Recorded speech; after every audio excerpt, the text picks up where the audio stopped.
जानिए मोहम्मद गौरी को 17 बार हराने वाले सम्राट पृथ्वीराज चौहान की वीरता की अद्भुत कहानी आपको जानकर हैरानी होगी। आंख नहीं होने के बाद भी सम्राट पृथ्वीराज चौहान ने मोहम्मद गौरी को मार गिराया था। सम्राट पृथ्वीराज चौहान वंश के हिंदू क्षत्रिय राजा थे।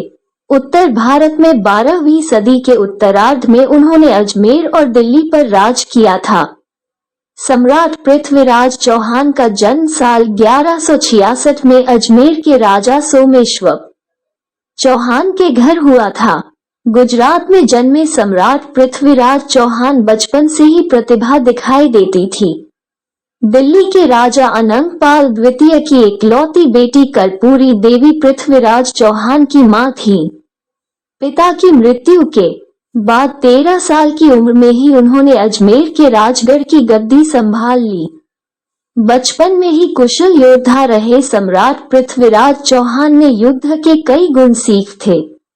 बाल्यकाल में ही उनके अंदर योद्धा बनने के सभी गुण आ गए थे। दिल्ली के शासक और पृथ्वीराज चौहान के दादा अंगम ने पृथ्वीराज चौहान के साहस और बहादुरी की कहानियां सुनी तो बहुत प्रभावित हुए। इसके बाद उन्होंने पृथ्वीराज चौहान को दिल्ली के सिंहासन का उत्तराधिकारी बनाने का ऐलान कर दिया। पृथ्वीराज की एक कहानी प्रचलित है कि वो इतने शक्तिशाली थे कि एक बार बिना किसी हथियार के शेर को मार दिया था। दिल्ली राज सिंहासन की गद्दी संभालने के बाद पृथ्वीराज चौहान ने किला राय पिथौरा को बनवाया था।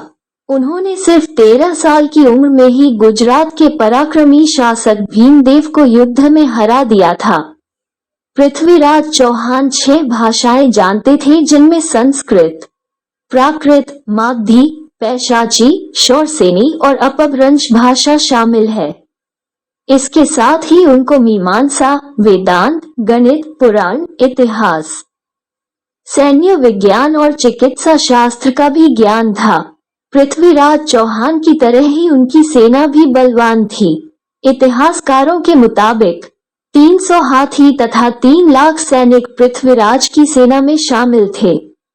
इनमें बड़ी संख्या में घुड़सवार भी शामिल थे।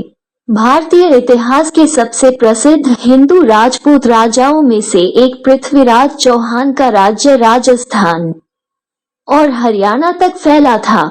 साहसी और युद्ध कला में निपुण सम्राट पृथ्वीराज चौहान बचपन से ही तीर कमान और तलवारबाजी पसंद करते थे।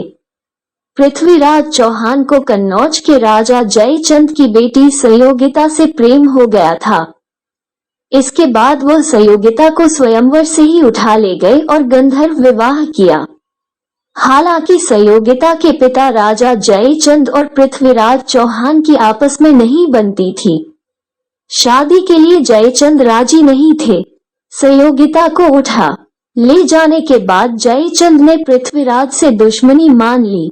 चंदबरदाई और पृथ्वीराज चौहान बचपन के दोस्त थे। इसके बाद चंदबरदाई एक कवि और लेखक बने थे। उन्होंने महाकाव्य पृथ्वीराज रासो लिखा है। प्रथम युद्ध में सन 1191 में मुस्लिम शासक सुल्तान मोहम्मद शहाबुद्दीन गौरी ने पृथ्वीराज चौहान को कई बार हराना चाहा, लेकिन उसको सफलता नहीं मिली।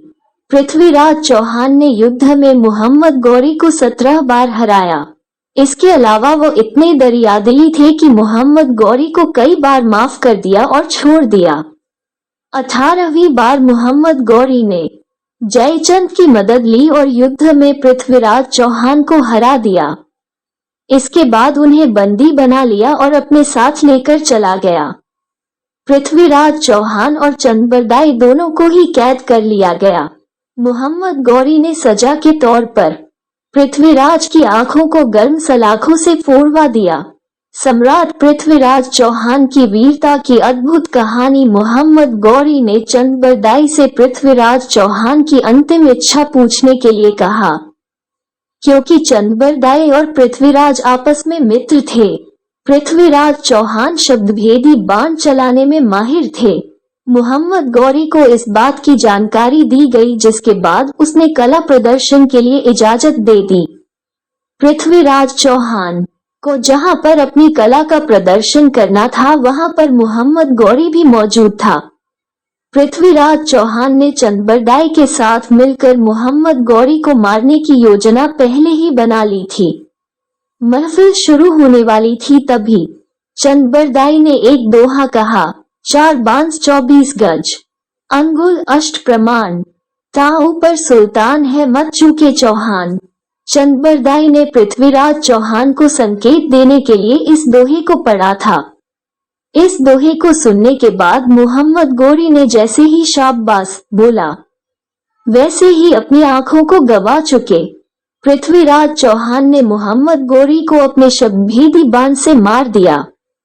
हालांकि सबसे दुख की बात यह है कि इसके बाद पृथ्वीराज चौहान और चंदबरदाई ने दुर्गति से बचने के लिए एक दूसरे को मार दिया। ये सम्राट पृथ्वीराज चौहान की वीरता एक छोटी सी कहानी। अगर आपको कहानी अच्छी लगी है तो लाइक जरूर करें।